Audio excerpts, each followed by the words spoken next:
Welcome back to Community Collective TCG. I'm Trey, I'm Cole.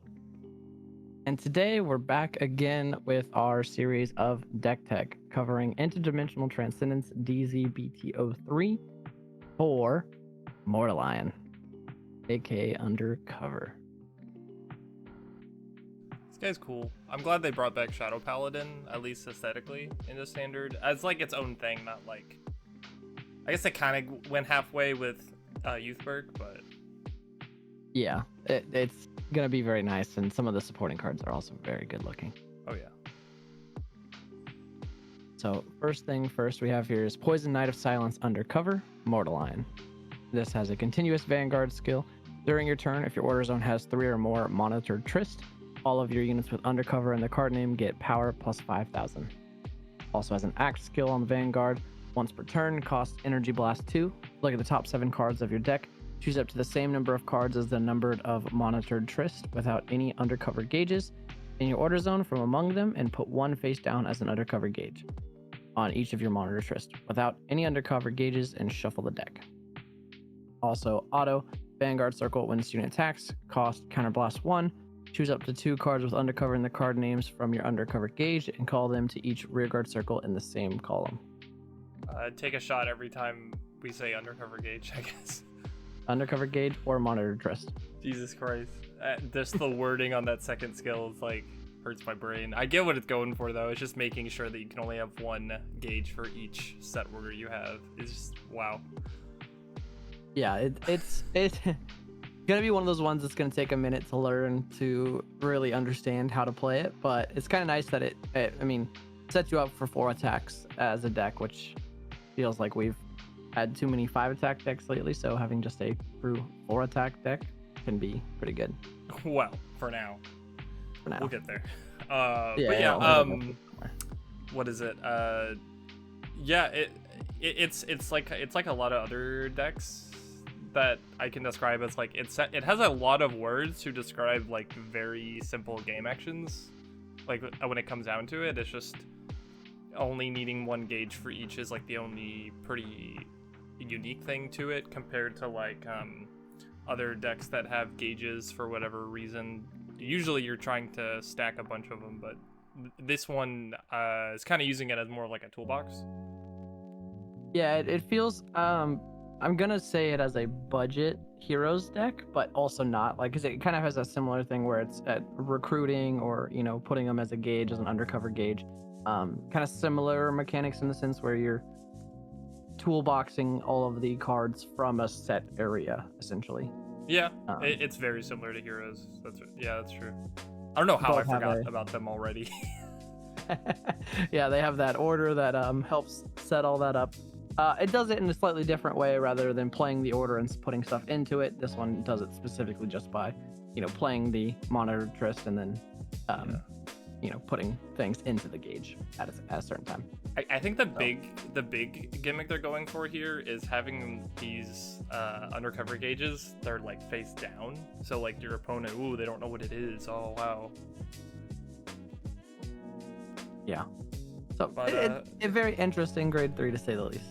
Yep, and we'll move on to his ride line. So the grade 1, when you place it specifically over the Undercover grade 0, you can reveal a Mordalion from your ride deck.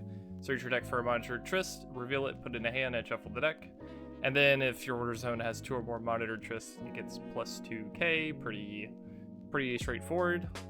And the grade 2, when rode over the grade 1, rather, you also reveal a Mordalion from your right deck. You also get another monitor Trist, and gets 5k if you have 2 or more monitor Trists. I think this ride line is very simple. Yeah, pretty simple. The order that it looks for the monitor Trist is absolutely crucial to it. So the fact that it's giving you 2 guaranteed from the ride line is very nice. Oh yeah. Especially because you kind of have to have 2 for the main grade 3 skill. So kind of nice that they give it to you, unlike other decks where you really need your orders and they give you 1 from the ride line. Yeah, very, very, very straightforward ride line. Also, just great art. I adore the art here.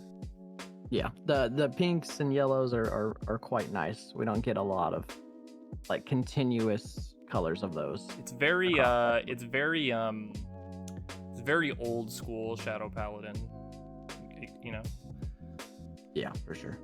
But speaking of in air quotes 4 attacks, we've got well, first, actually, yeah, this deck has a lot of stuff in this set for it. So first we'll cover this little triple rare grade 2 if you want to go ahead. Yep, Knight of Abruptness, Undercover, Daria. And this one has an auto effect when this unit is placed on rearguard circle. If you have a Vanguard with the Undercover in its card name or only Shadow Paladin for its clan, costs Counterblast 1. Look at the top 5 cards of your deck, choose up to 1 card with Undercover in its name or only Shadow Paladin for its clan from among them, reveal it, put it to hand, and shuffle your deck. And then also has an auto rearguard circle when this unit attacks a grade 3 or greater unit. You have a Vanguard with Undercover in its card name or only Shadow Paladin for its clan, costs Soul Blast 1, and this unit gets plus 10k power until end of that battle. Just a pretty decent triple rare. Allows you to, search for a card in the top 5. It kind of is funny that it's very locked to that Shadow Paladin or Undercover. Like you get to add one of those 2 things. Yeah. But, a card to hand for a Counterblast isn't too bad, as well as a Soul Blast to just power up to a 20k beater. I think the reason this has to do with Shadow Paladin as well, besides like the obvious connection between Undercover and Shadow Paladin, is I think this is meant to sort of be like the PBO card of the set, like the Phantom Blaster Dragon like esque card for the set, because like a lot of encounter decks, well, some encounter decks got some support in this set, like Maelstrom, so I think that's kind of what they're going for. But you can also throw this in a Luard too and be pretty chill about it. So yeah, which is going to be kind of nice. It obviously doesn't have the ritual skill, but being able to have that additional beater for powers just going to be kind of good. You can check the top 7 for a PG if you run the Shadow Paladin PG, so that is a fair statement. So another reason why to throw it in there. Yeah, really good. So moving on, let's get into some of the cards that make up the bulk of the deck. And of course the first one is the penultimate card, a Monitor Trist. It interestingly enough, it can be played from drop, and when it's put into your order zone, you look at the top 7 cards of your deck, get a card face down as its Undercover gauge and shuffle the deck. So just give you something for free that you can call with a Mordalion, and then his like act can fill it up later. And then I think what kind of came out of nowhere when this deck was like first being shown off was the fact that it has Obfuscate in it. I guess before he helped out Ava, he was one of these Undercover fellers. Yeah. And a little out of nowhere, but we'll take it. We'll definitely take it. So he's got a lot going on. In the gauge zone, if he's an Undercover gauge, you can Soul Blast 1 and just call him to your back row center rearguard circle. If you have a grade 3 or greater Vanguard with Undercover in its card name, it can attack from the back row center and gets power plus 10k. And then when it attacks from the back row center column, if you are at a grade 3 Undercover Vanguard, you and your opponent's Vanguard is grade 3 or greater, and no drive checks were performed for the battle your rearguard attack this turn, you can Soul Blast 1. He gets to perform drive checks and gets drive -1. At the end of that battle, he goes to the bottom of the deck. So that's pretty cool. Yeah, it's very funny that they have to add that there were no drive checks performed for the battle your rearguard attack this turn, specifically for, pulling Keter OT. Oh, yeah, wow. So it's kind of funny. It almost feels like this has to be your first attack or second attack. Sure. Just in attack order of things. Because you don't want to accidentally screw it over. So it's kind of funny that is the case. Yeah, I guess the whole game plan is to just get something as an Undercover gauge in one of your orders and then have him as one of them as well, so you can get 5 attacks. Seems pretty solid. Yep, having a full column called from the main skill and then him calling himself, which is pretty good. Yep. So yeah, going back to another 5 attack deck. Yep. Short-lived, but Yep. next up we've got Knight of Piercing Acuity Undercover Zois. So if you have 2 or more Monitor Trist, he gets plus 5k and cannot be retired by opponent's card effects. Got the Obscity text from the Order of Ava printed on him. Yeah, and that? he's, being a grade 3 is kind of awkward, but I'm sure if you don't have anything better to run, it's not terrible. I think you are going to run it, mostly because of its name of Undercover. Yeah. Very specific for a lot of cards to have those things. The only thing that I notice is a problem with this deck, and it's not going to have a lot of shield. You're going to run 4 Obscities. You're probably going to run 3 or 4 of Zois here. You're obviously running 4 Monitored Tryst. So there's almost 12 cards in your deck. Persona red copies. 12 to 15, of cards that are not going to have shield. So, I don't know. It's going to be a little tough, I think. It's going to really depend on, getting everything set up and, into your gauges rather than into hand. Yeah, almost kind of just feels like a Brandgate deck. Like, the more the game goes on and the more you're setting up your board in your order zone in a way that isn't, off curve, so to speak, you're probably going to do pretty great. But any other time, there's a lot that needs to go right. Yeah. Which I think's okay with adding another 5 attack and, back row attacker Vanguard. I think that's fine. Oh, yeah. And to go along with them... Oh, no, that's it. Wait, is there not more Undercovers? Is that it?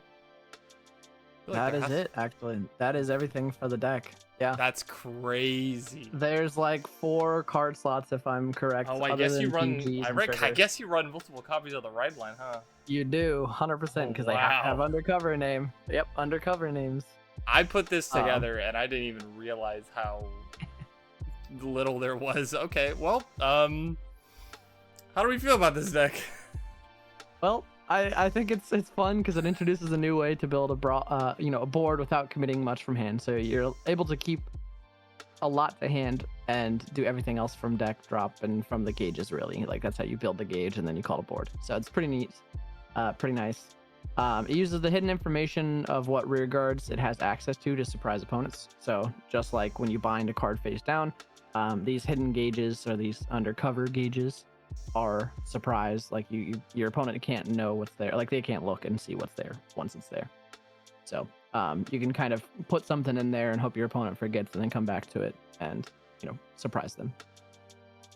Can get 5 attacks reliably, especially using the Obscity, one of them getting its own additional drive on the Obscity. So 2 center row attacks and multiple rear guard attacks is pretty good. So can't be bad. It does offer its pilot a little toolbox of cards that can be used to stay in the game by having multiple gauges, multiple things hidden. Allows a lot of kind of niche changes and things you can do. So fun there. And it also opens itself up to future support that can help it answer more situations. So that's kind of where we stand with this deck. It's very fun. Gonna be very fun, I should say.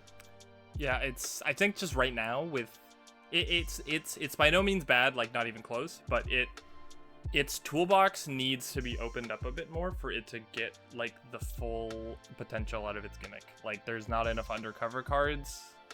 Like, definitely not. Like, if they get random stuff that can, like, it can guard from the order zone, or it can retire a thing when it's called as a gauge or something, like, it just needs a bit more utilizing its design space, which I think it will. It definitely will. They rarely ever just make a deck and never support it, so I'm pretty hopeful for it.